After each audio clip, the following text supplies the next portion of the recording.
et bienvenue pour un chapitre de HSC grade 13 donc 2020.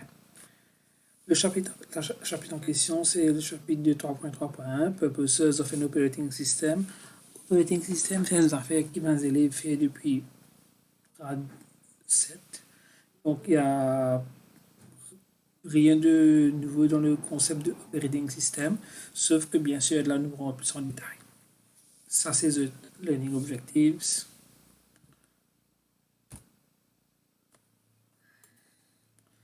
Nous commençons par définir donc c'est quoi un operating system. Un operating system, c'est un software. Il y a deux catégories de software. Il y a application software et il y a system software. Operating system, c'est l'exemple de system software. L'autre exemple de system software, il y a utility program. C'est que nous avons dans le forme 5. Et application software, donc, l'autre exemple de software, ça c'est pas un software qu'un user peut servir un travail qui est utile pour lire l'exemple de word processor, spreadsheet, etc. Dans nos computers, un operating system, c'est un computer, un software plus important. C'est lui qui fait le computer travail. Comment lit mon computer? C'est qu'arrivé, mon bootstrap qui trouve dans mon ROM chip, ça bootstrap là, il donne l'instruction au CPU, load operating system avant. Donc, tant que operating system n'est pas loadé dans mes memory, travail pas faire. Une fonction plus importante de l'operating system, il permet moi, le user, cause avec le hardware ou le contraire, hardware cause avec moi. Moi, pas qu'à cause avec mon printer, je dirais printer un travail. Il pas marche comme ça. Vous passe à travers l'operating system. Et l'operating system, il y a aussi management interrupt. Nous avons allé c'est quoi un interrupt. Dans le computer, un operating system, il manage les ressources. Il y a trois ressources qui sont très importantes. Il y a le CPU, il y a le main memory et il y a l'input-output system. Le plus grand problème en operating system, c'est que le CPU travaille bien vite. Et input-output devices, mouse, keyboard, printer, etc., il travaille beaucoup plus lentement comparativement avec sa CPU qui travaille rapide. Alors, il fait de sorte que le CPU jamais il peut attendre quand est-ce qu'il print là pour finir print, là, il peut conserver le data. Non. Operating system fait de sorte que le CPU, tout le temps, il peut travailler, tout le temps, il fait quelque chose. Alors, pendant qu'il CPU peut envoyer des data code printer, data là peut aller doucement, printer là peut print, mais CPU là pas attendre que printer là quand il finit print, non. Il fait le travail en même temps. C'est ça le rôle de operating system. User interface, c'est comment est-ce que moi, le user, me cause avec mon système. C'est le type de communication que nous pouvons. Alors, nous pouvons servir soit GUI, soit CLI. GUI, c'est Command Graphical User Interface, c'est Command Line Interface, veut dire CLI. Processor Management, comment est-ce que le CPU est capable d'alloquer sur les temps? Alors, premier exemple, il y a un multi-user system que un seul CPU, un seul processeur, beaucoup de users connectés là. Un exemple, c'est un supermarché, un seul serveur, un seul powerful computer. Et un terminal là, on a juste l'écran, keyboard, mouse, vous n'avez aucun processing power. Ça, c'est un multi-user computer. C'est pas beaucoup de users qui travaillent en même temps, la même fonction, le même travail, non. C'est beaucoup de users qui servent le même processeur. C'est un processeur bien important ici. Multitasking veut dire nous permet de CPU faire apparemment, nous gagnons l'apparence, il montrer qu'il peut faire beaucoup de travail en même temps, qui n'est pas vrai. En fait, ce qu'il peut faire, il fait beaucoup de travail qui loaded domain memory et qu'il peut faire chaque travail à la fois, mais vite. Par exemple, vous faites un petit travail ici, un petit travail là-bas, un petit travail là-bas. Finalement, quand arrive après les 3 secondes, tout travail là, ne vous avez pas oublié que le CPU travaille bien vite. Right? Et un exemple, vous pouvez download un file, vous pouvez graver une santé, un CD, vous pouvez jouer une santé, vous pouvez écrire un document le Word, vous pouvez ouvrir mon email. Pour ce travail là, vous processez chaque travail un ticket les temps. Il n'y a pas un seul travail pour dire tous les temps. Et là, ça paraît pour bloquer. Par exemple, s'il n'y a pas de aucun processing time, ça santé qui peut jouer là, mais santé là pour bloquer. S'il n'y a pas de aucun temps, ça printer qui peut travailler là, printer là pour gagner des temps. Il y a un problème. Multitasking, en fait, c'est le CPU n'est pas capable de processer plus qu'il y a une instruction à la fois.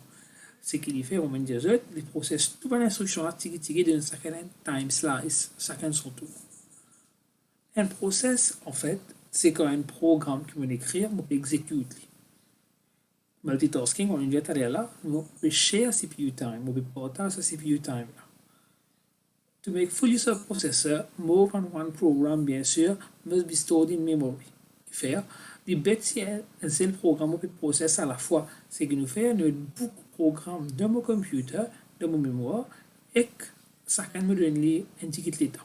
Alors, un programme, il n'y a pas besoin de processeur, mais il a besoin d'input-output. Par exemple, printer se passe infini. Donc, on ne peut pas prendre pour l'instant. Alors, CPU, arrête de ce programme-là et il donne priorité les autres programmes à ce moment-là. Scheduling maintenant. Scheduling, c'est un concept très important dans ce chapitre-là. Scheduling veut dire nous besoin choisir. Il nous faut choisir. Alors, comprendre les affaires, tout le monde programme, il store le computer sur hard disk permanently. Comme on veut ouvrir un programme, on tire depuis le hard disk, on met dans RAM. C'est-à-dire, mon CPU, quand il travaille avec ce programme-là, il tire depuis dans RAM, et amène le CPU, il processe. Right? Mon CPU, il n'est pas qu'à travailler avec un data, avec un programme qui est dans hard disk, il est besoin dans RAM, il est besoin dans main memory. Alors, dans mon operating system, il y a un module qui s'appelle un scheduler. Lui, il peut choisir qui va un programme qui nous peut bouger, quand nous peut bouger, nous peut envoyer, etc., quand nous peut bouger. Nous avons un dessin. Alors, on expliquait, mon programme trouve là, vous besoin load depuis le hard disk, vous besoin envoyer dans main memory. Dans main memory, c'est-à-dire, une fois le programme là, nous peut close lui. Il retourne dans hard disk, ou bien après le programme, nous peut exécuter, il rentre dans CPU, infini execute, ou bien sur l'état infini, il retourne dans main memory. On a trois types de schedule, high, medium et low level schedule. High level schedule est seulement pour choisir qui programme qui nous a besoin de hard disk pour envoyer dans main memory. Medium level schedule il pour faire le travail, il faut booster depuis hard disk pour envoyer storage ou bien le contraire. Et que le level scheduler, il travaille ici entre mon memory et mon CPU. Il peut permettre ce programme-là accès au CPU ou bien non. Comme on dit, le scheduling, c'est un choix. C'est quel choix? C'est de choisir qui programme qui nous peut exécuter. Qui fait nous faire scheduling? Premièrement, nous avons un maximum sur le CPU. Nous avoid le CPU being idle. Nous load assez de programmes pour le CPU tout le temps à travailler pour les faire. Deuxième, il faut que mon pace van user perdant trop beaucoup. I should be fair to all users on the system. Et troisième, mon pace mon système clogged up, bloqué complètement. Et là, mon système est overloaded. À ce moment-là, mon système est fail. Scheduling aussi en pace qui arrive ça. Un process, je disais tout à l'heure là, c'est un programme qui nous peut exécuter. Quand un programme rentre dans la mémoire, pour une affaire qui nous crée pour lui, nous crée un process control block. Pareil comme quand je rentre de l'hôpital, pour la première fois au là-bas, nous créons un dossier pour. Ce dossier-là, nous avons tout l'information. Ou non, l'adresse, traitement, médicaments, combien de fois on venir, rendez-vous, etc. Quand un programme il commence rentre dans mes mémoires, quand il rentre dans mes mémoires là, nous créons un process control block. Qu'est-ce que c'est ça? C'est une place dans la mémoire qui nous store l'information là ça programme. Alors, puis si bien là, quelle information vous pousse au process control block, vous pousse par exemple, ce programme-là, quand il fait exécuter, comme on a arrêté, qui va aller puis si il y a un meilleur, il y a un MD, CI, accumulator, etc. Qui fait là, comme ça, l'autre coup comme programme-là, revient de CPU pour exécuter, on paraît commence tout, vous get process control block, vous get que vous arrivé. Un exemple, c'est envie, un livre c'est un programme et qu'un process control block c'est un bookmark qui dit moi, quand vous arrivé dans le livre là. Comme on finit mon film livre là, on met un bookmark, un mark pour qu'on écoute mon arrivée. L'autre coup, comme on revient get livre là, on paraît commence à zéro. Un process control block, il permet de faire ça. States maintenant. States, vous trouvez que nous avons l'exemple avant. C'est quoi un state? Nous prenons l'exemple de là. Alors, water has three states, solid, liquid, gas. Vous prenez de l'eau, vous brûlez, quand il est liquide, il devient gaz. Vous prenez gaz, vous refroidissez, il devient liquide. Vous prenez le liquide là, vous congélez, il devient ice. Right? Et l'intérieur, c'est supposé ice donc. Mais le fait reste que ça va une molécule reste pareil, ce state inchangé. Donc, on va dire de l'eau, ce state inchangé, mais il reste de l'eau.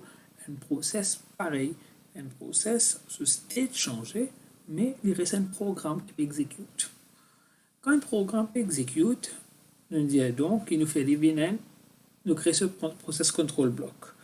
Ce process-là, c'est-à-dire, il prend un state. Ce state-là, il peut dire, qui peut arriver ce programme-là? Est-ce qu'il ne peut exécuter là? Ou bien non, est-ce qu'il peut attendre là? Ou bien il est bloqué là? Ou bien est-ce qu'il est terminé, il retourne dans la mémoire? Alors, un programme est capable dans trois states. Un process for donc est capable dans trois states. Ready, running, blocked. Il y a plusieurs scénarios. Quand le process là rentre dans la mémoire, nous créons ce PCB et qu'il rentre dans ready state. Ready, ça veut dire qu'on va donner le temps au CPU, il l'exécute là, il paraît pour exécuter. Par exemple, des autres comme ça, ready pour le mourir. Parce que ready, ça veut dire qu'on finit par l'auto-vini, nous parler. Deuxième, il y a many processes in the ready state. C'est un process qui dit, ouais, il y a un process 1, 2, 3, ouais, I'm ready. Les autres, OK, en attendant un queue. Chacun son tour, nous guetter d'aller. Ready veut dire que il est déjà loaded et comment il y a un process time, nous pouvons exécuter. Nous avons différents scénarios et nous pouvons process state changer. Ça nous finit faire donc. Ça dessin là, les montrer nous, il y a différents changements possibles qui est là. Pour expliquer ça en détail, c'est un dessin très important et c'est aussi souvent pour les examens. Si mon process donc est dans ready state et me donne CPU time, il est donc maintenant en running state. Bien sûr, je vais écrire ce PCB. Un process maintenant est dans running state. Arrivé, si un interrupt est arrêté, par exemple un time interrupt, il y a comme ça tous les temps infini pour CPU, le process les retourne dans ready state. Il attend surtout la prochaine fois pour les regagner process time pour les réexécuter. Un autre exemple, une autre situation, un process il est appelé run, mais il n'est pas capable de run parce qu'il a besoin input-output. Par exemple, user besoin cliquer le bouton OK. User besoin dire combien de pages pour print, data pour avoir le printer, etc. À ce moment-là, le process-là est dans suspended state. Suspended, ça veut dire qu'il est blocked. Ou bien le cas, il y a le waiting state. Le waiting n'est pas trop service à terme, normalement. C'est-à-dire, le process-là est dans suspended state. Suspended, ça veut dire qu'il est dans waiting state, il est block state. C'est-à-dire, il peut attendre ça input-output là terminé. Quand input-output est terminé, le process-là est sorti de suspended state. Là. Quand il retourne dans ready state. Ça veut dire ready, ça veut dire pareil. Quand il peut gagner un process time, il peut réexécuter au cours. Maintenant, un process est dans running state et ce processing est fini. Ben, ce state est changé, il vient terminated state et qu'il leave le système. Alors, avec le dessin, nous trouvons un process qui est rentré comme ready state. Quand le process là saute, un process est rentré comme ready state. Quand il est ready, il y a process time, il est in running state. Quand il peut run, ce time infini, process time, il retourne dans ready. Il peut run, arriver infini processing, leave le système. Il peut run, arriver à input-output, this block, quand il finit, il y a son input-output, il retourne dans ready state.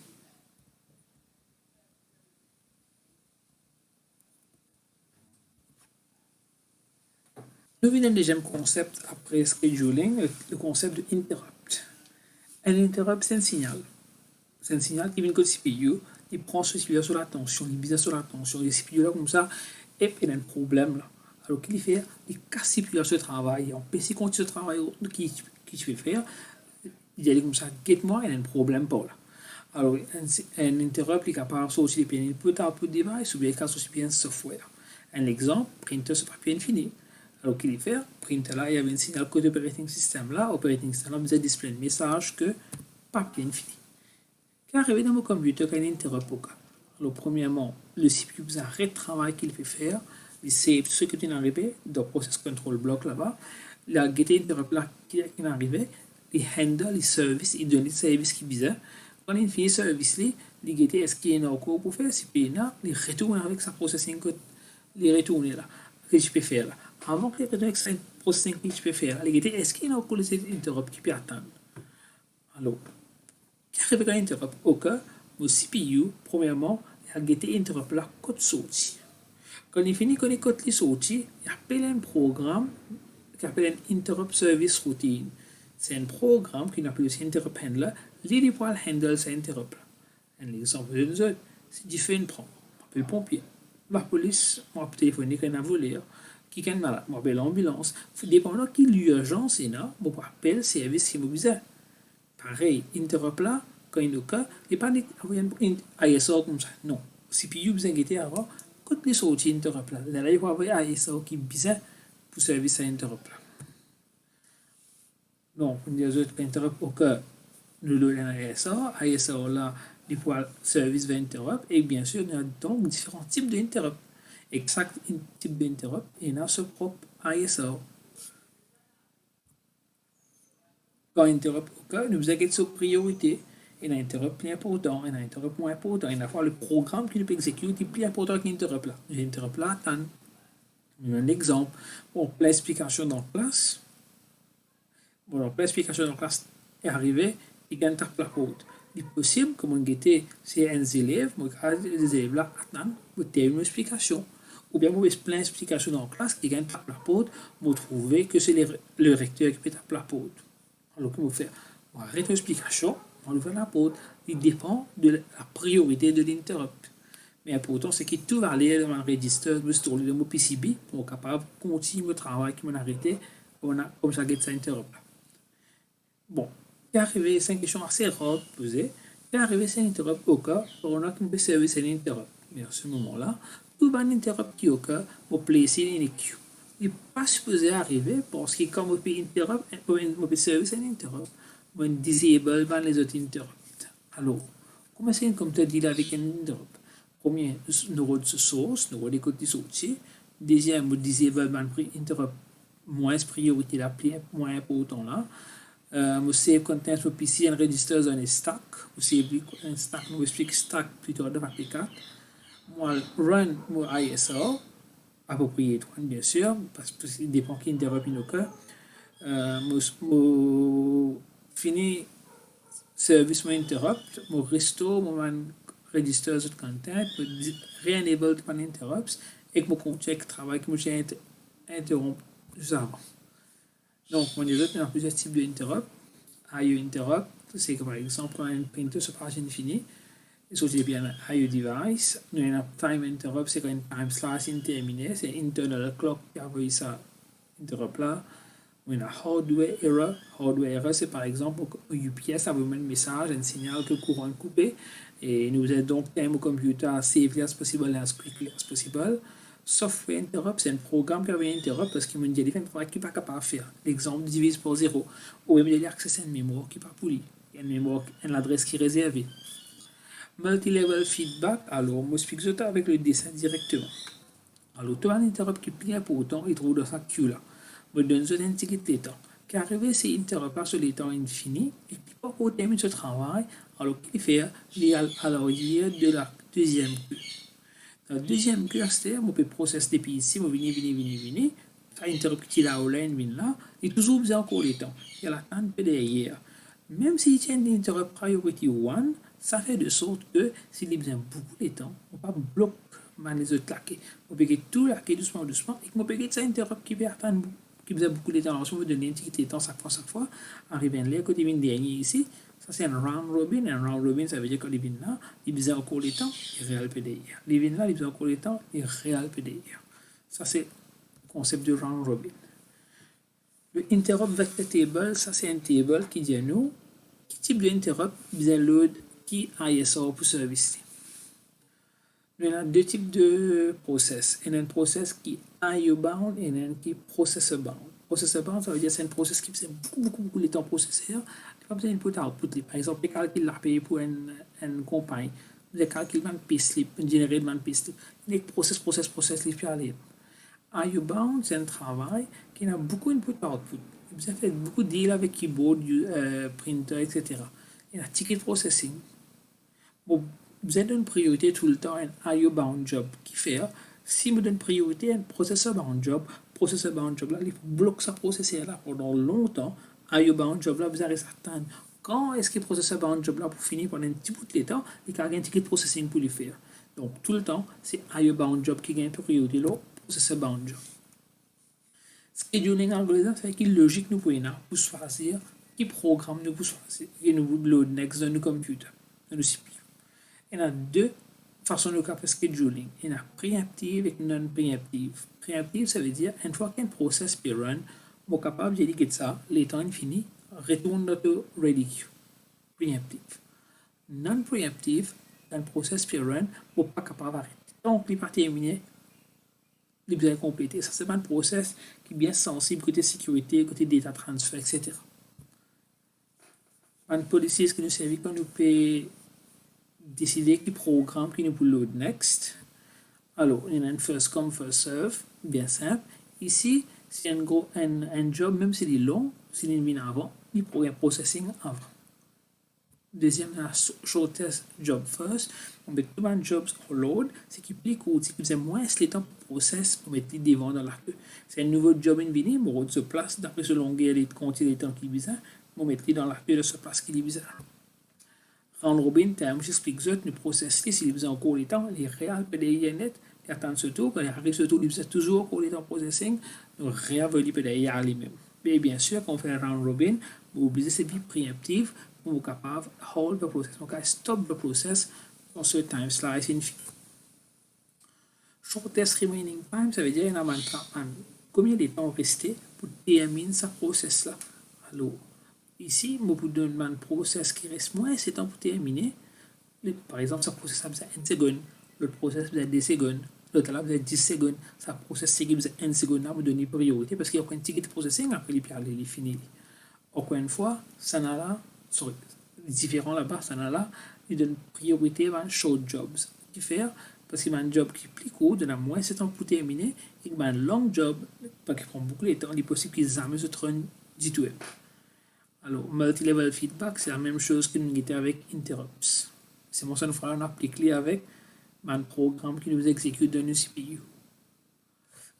PNL, c'est un partie plus important du Computer Operating System. En fait, c'est the core of the operating system. Et une partie qui est dans le PNL, il y a devant le tabac. Une partie plus importante qui est dans un operating system.